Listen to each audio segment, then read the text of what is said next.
Este es el curso Cómo actuar frente a desastres de Aprendamos, una oportunidad para superarnos.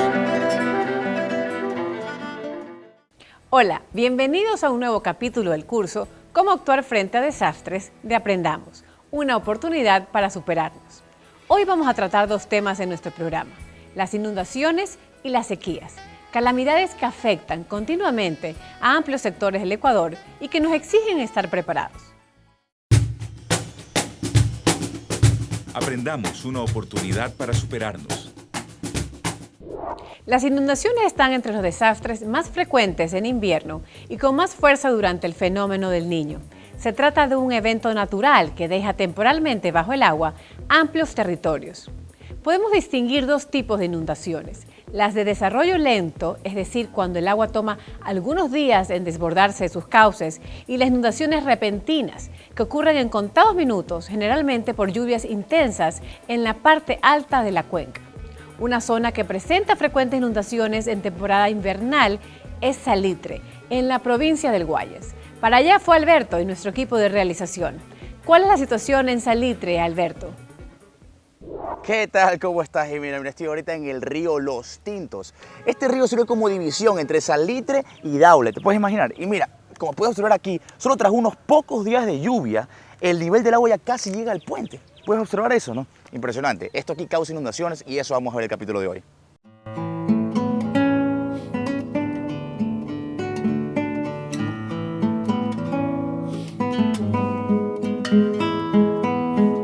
Cuando llueve torrencialmente, el caudal de los ríos se desborda por su cauce.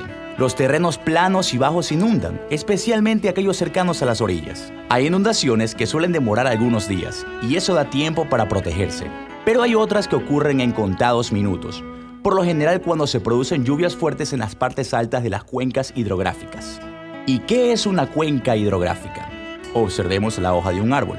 Los bordes de la hoja representan los límites de la cuenca. Digamos que el nervio central es el río principal y los nervios laterales son ríos y esteros más chicos, que llevan sus aguas al río principal. Este río principal desemboca, a su vez, en otro más grande, y de esa forma se van creando inmensas cuencas hidrográficas, como la del río Guayas, por ejemplo.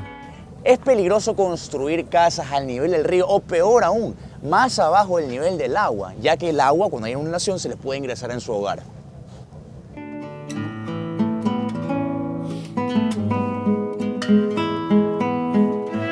¿Qué hacer en estos casos?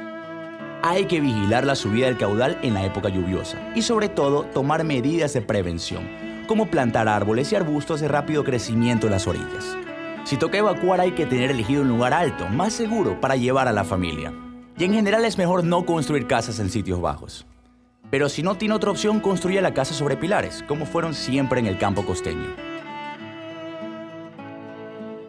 En estos lugares donde sufren de inundaciones, este tipo de casas sobre pilares son las más adecuadas para separar más el nivel del agua y la casa.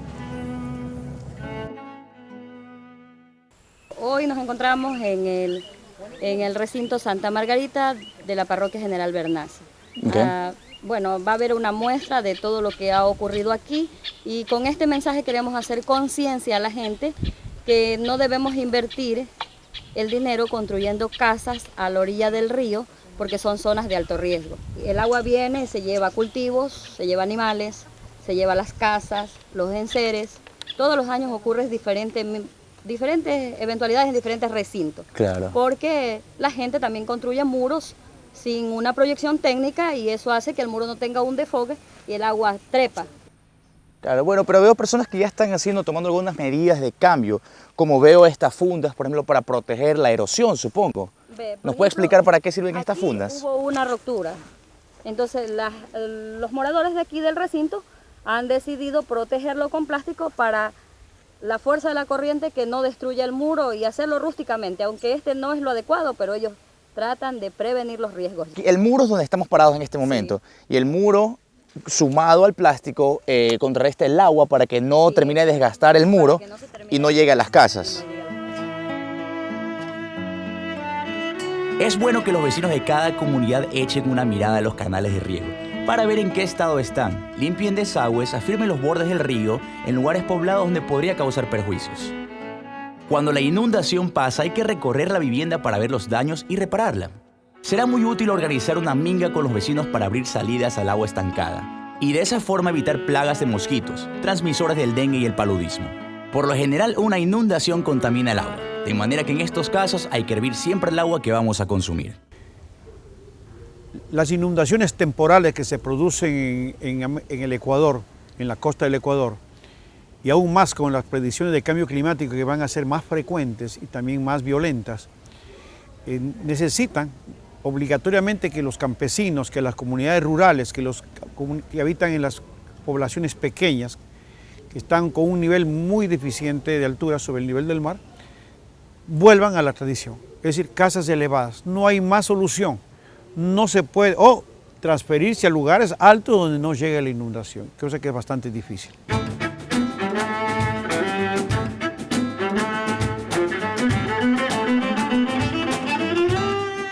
Está viendo el curso Cómo actuar frente a desastres de Aprendamos, un aporte de la muy ilustre Municipalidad de Guayaquil en alianza con canales de televisión de señal abierta, Diario Súper, Fundación Ecuador y Universidad Casagrande, para la necesaria formación de una cultura de la prevención en nuestro país. Recuerde que podemos reducir los riesgos haciendo trabajo comunitario para limpiar canales, esteros, ductos de aguas lluvias, plantando árboles y arbustos de rápido crecimiento en ríos y quebradas. Sus raíces forman una red que amarra las orillas y absorben humedad. Además, como en cualquier otra emergencia, elija un lugar seguro para refugiar a su familia mientras pasa la inundación. El uso abusivo de los recursos naturales es una de las razones para que aumente la temperatura del planeta. Sin ir muy lejos, en los últimos años, el agroecuatoriano ha visto alterado su calendario de producción debido a que las temporadas lluviosas y secas ya no tienen el mismo patrón. Ahora son más cortas e intensas, algo que debe alertarnos. Tenemos en línea el ingeniero Rodney Martínez, investigador de cambio climático. Ingeniero, ¿qué consecuencias concretas está teniendo en el agro el aumento general de la temperatura? La tendencia a la irregularidad de las estaciones, es decir, entre estación húmeda o lluviosa y estación seca, esa irregularidad no solo que se va a mantener, sino que va a aumentar en el tiempo. Y es algo importante que deben recordar los agricultores. Los agricultores que están dependiendo exclusivamente del ciclo de las lluvias tienen que necesariamente cambiar su forma de obtención y gestión del agua. Caso contrario, los procesos de impacto en el sector agrícola van a seguir siendo cada vez más drásticos.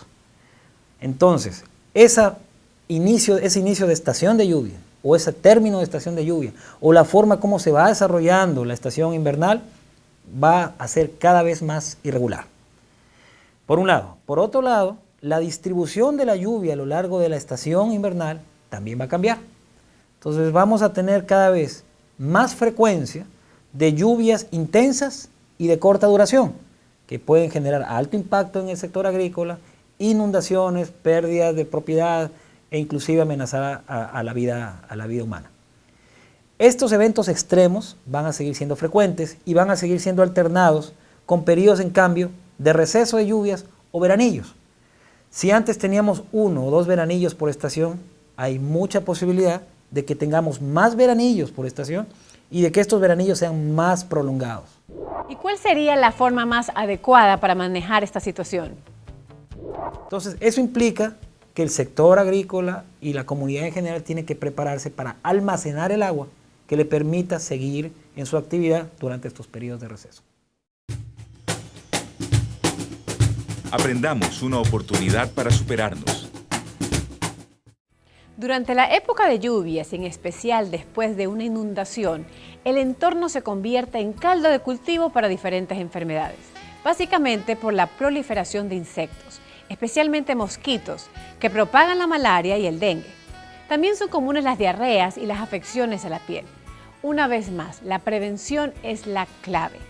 Aprendamos algunas técnicas básicas para proteger nuestra salud en caso de inundaciones en ambientes húmedos y calurosos como los nuestros. El mensaje que vamos a dedicar hoy a ustedes es la prevención en estas enfermedades que se pueden desencadenar cuando tenemos estos desastres climáticos. ¿Cuáles son estas enfermedades? Son las enfermedades que se transmiten por medio del agua, por ejemplo, o las enfermedades que se transmiten por medio de vectores, ¿como cuáles? Como los insectos o los mosquitos.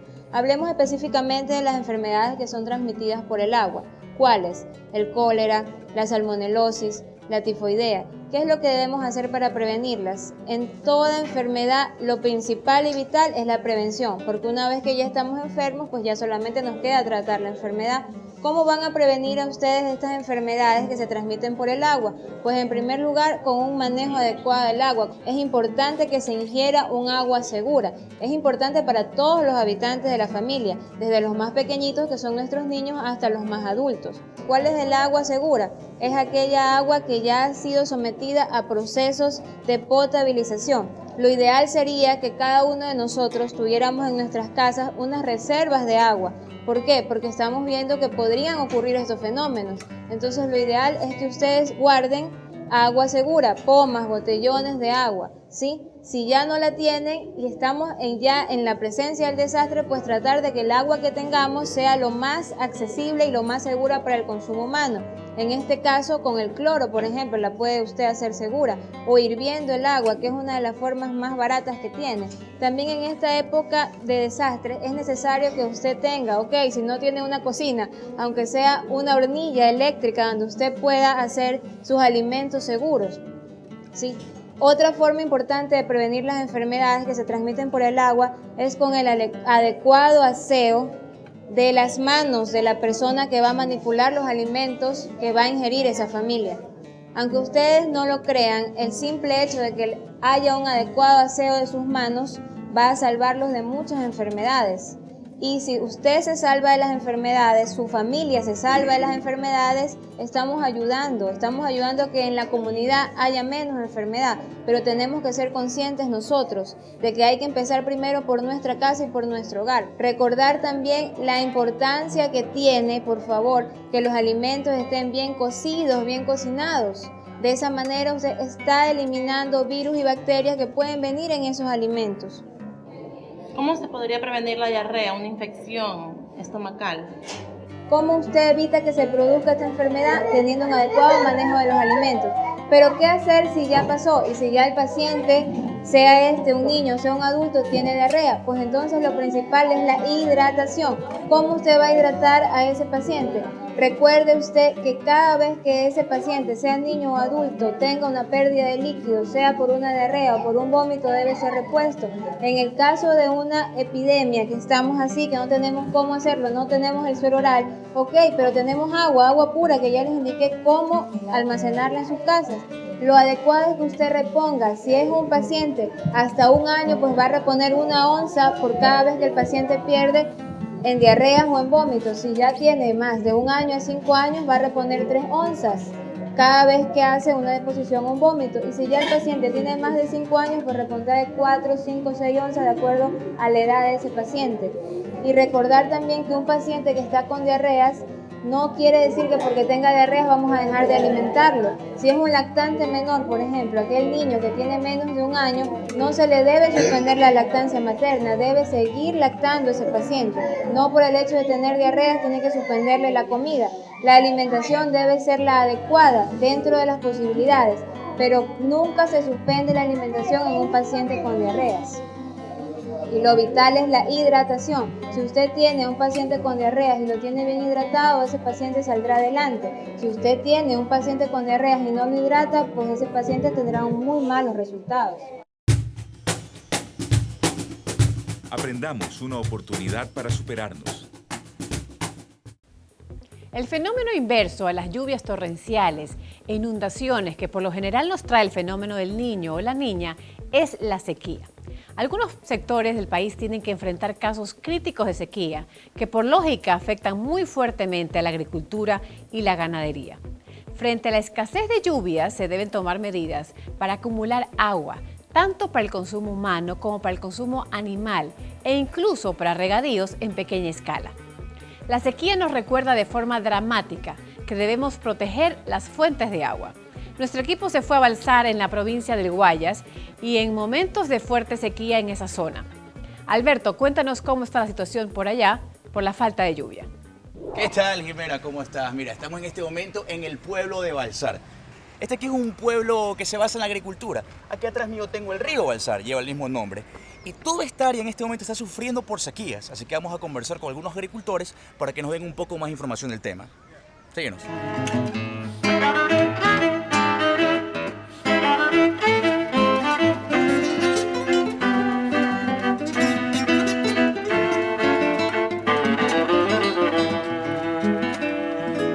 Todo esto aquí iba a ser un campo de maíz.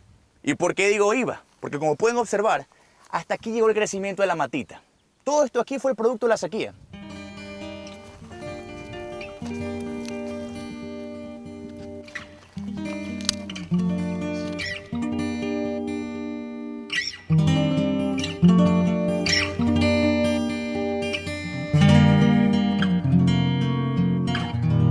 Jimena, bueno, realmente da pena ver la tierra así.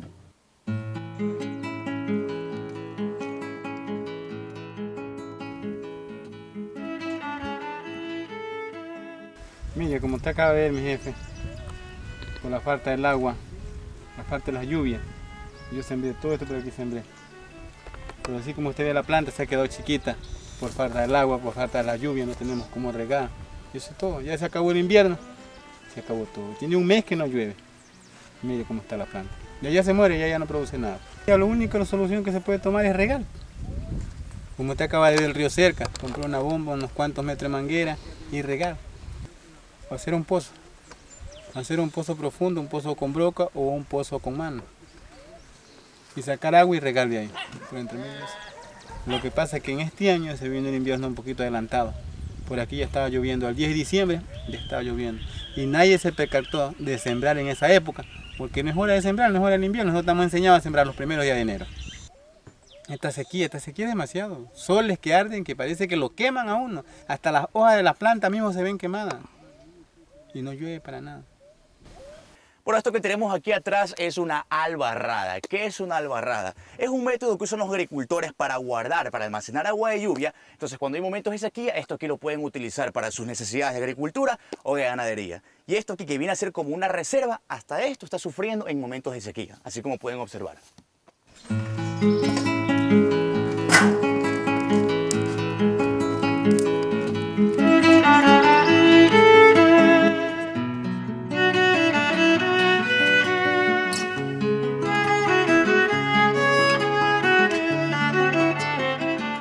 Alberto, como veníamos conversando, le venía enseñando los desastres que le enseña allá, donde hay la siembra por falta del agua.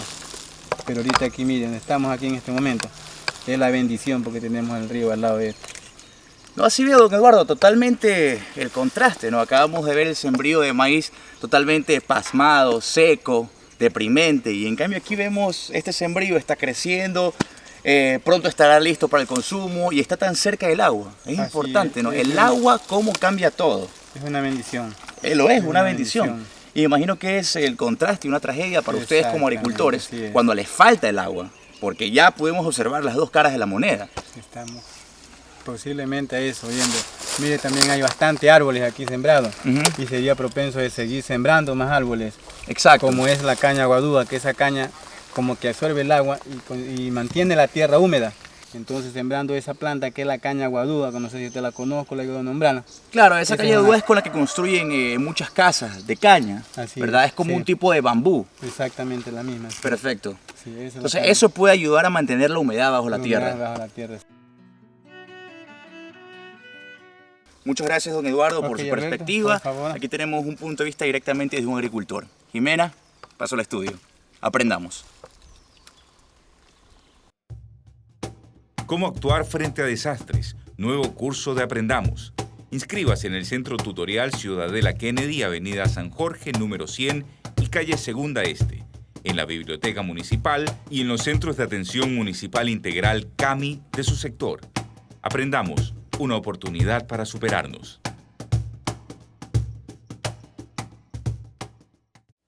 Hace un momento hablamos sobre la protección de las fuentes del agua a través de la reforestación y del uso más eficiente de este recurso esencial para la vida de todos. ¿Cuál sería una manera práctica de usar el agua con eficiencia en el regadío de cultivos pequeños y medianos? Se lo preguntamos a técnicos de la Universidad Agraria de Guayaquil en un campo demostrativo ubicado en Daular.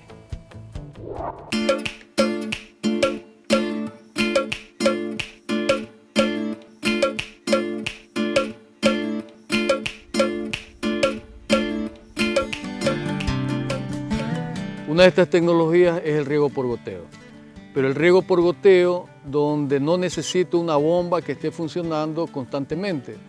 Solamente necesitaría una bomba para llenar un depósito y luego por gravedad este sistema innovador de goteo va a hacer su trabajo y va a optimizar el agua justamente donde la planta lo necesita. Que mi fuente de agua necesito una fuente de agua, pero una fuente de agua mínima, es decir, puede ser un pozo somero, puede ser una albarrada, donde hay un almacenamiento de agua en la época que pudo llover, o un pozo somero donde yo pueda obtener unos volúmenes de agua mínimos para poder desarrollar cultivos a pequeña escala para uso familiar, uso comunal de una pequeña población.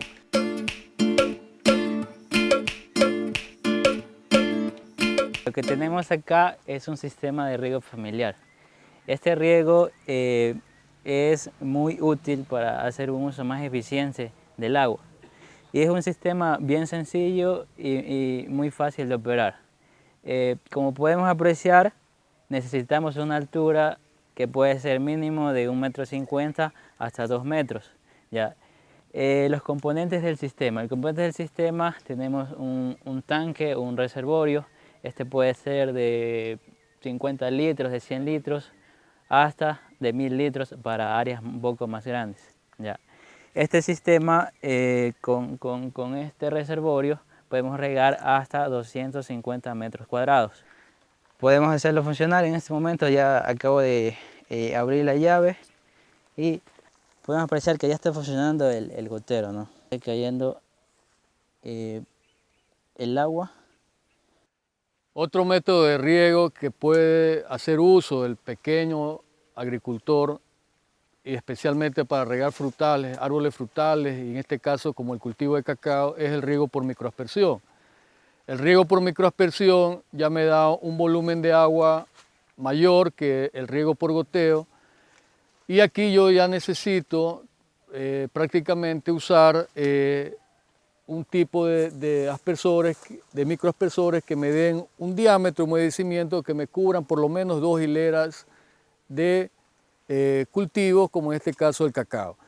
Hay que hacer énfasis a los amigos agricultores, pequeños, medianos agricultores, que esto lo pueden desarrollar a un bajo costo, es decir, que ellos pueden ir haciendo una escala de inversiones en este proyecto. Es decir, podemos trabajar con elevadores, con varillas de hierro de pequeño diámetro, para poder elevar el microaspersor a la altura que se requiere, en este caso de riego por microaspersión. Otro aspecto relacionado con el agua y la salud de la población es el uso de agroquímicos. Señor Yagual, explíquenos las razones que tiene su comunidad para no usar agroquímicos.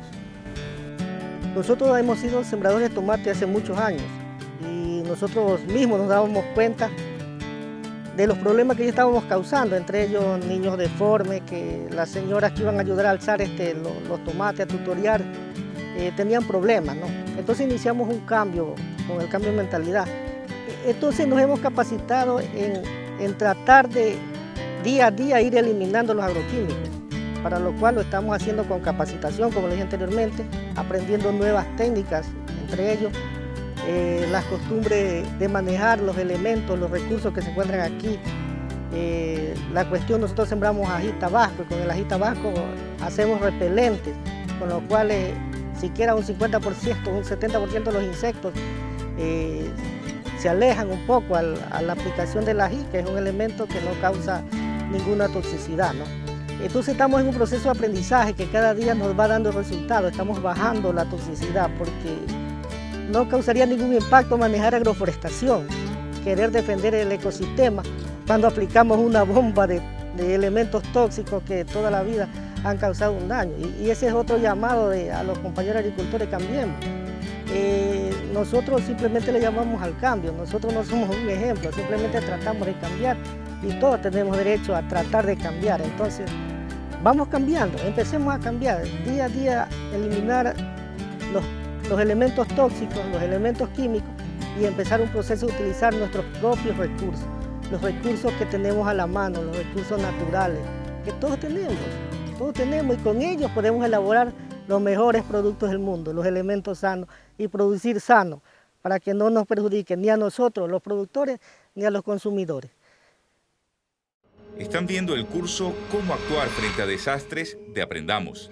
Para aclarar sus dudas sobre los temas tratados en este curso, usted puede llamar al centro tutorial al teléfono que aparece en pantalla, asistir a tutorías presenciales, cuyas fechas y lugares puede consultar en el CAMI de su sector, o hacer preguntas por internet a la dirección electrónica que está en pantalla. Aprendamos, una oportunidad para superarnos. Aprendamos, una oportunidad para superarnos. Muy útiles consejos para cuidar un recurso tan importante como el agua. Sin embargo, también debemos tomar en cuenta que existen plantas y árboles que ayudan a conservar la humedad durante las sequías. ¿Cuáles son? Para la conservación de las fuentes de agua, tenemos especies muy buenas, como el caso de la caña guadúa, o la caña brava, que es bastante conocida. Tenemos otros árboles que anteriormente, por tradición, ha sido bastante conocido también, que es el veldaco. El veldaco es un árbol de tronco abombado, pues, que conserva la humedad. Los matapalos también son muy buenos para la conservación de la humedad. Matapalos, ficus, higuerón. Entonces, estos árboles ayudan mucho en la regulación del ciclo hidrológico. Aprendamos, una oportunidad para superarnos. Ya estamos próximos a terminar el programa. Hagamos un resumen de los temas tratados.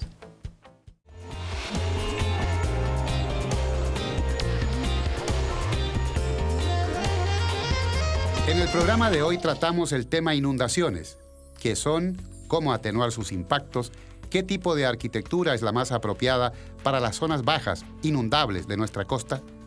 Un investigador del cambio climático nos explicó los nuevos comportamientos del clima y sus efectos en la agricultura. Vimos también el cuidado de la salud en épocas de inundaciones. Mostramos el fenómeno contrario, la sequía. Sugerimos algunas acciones para atenuar sus efectos a través de un uso eficiente del agua y la reforestación.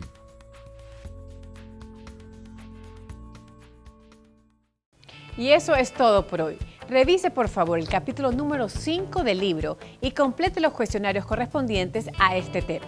Mucha suerte en los estudios, nos vemos en el próximo programa.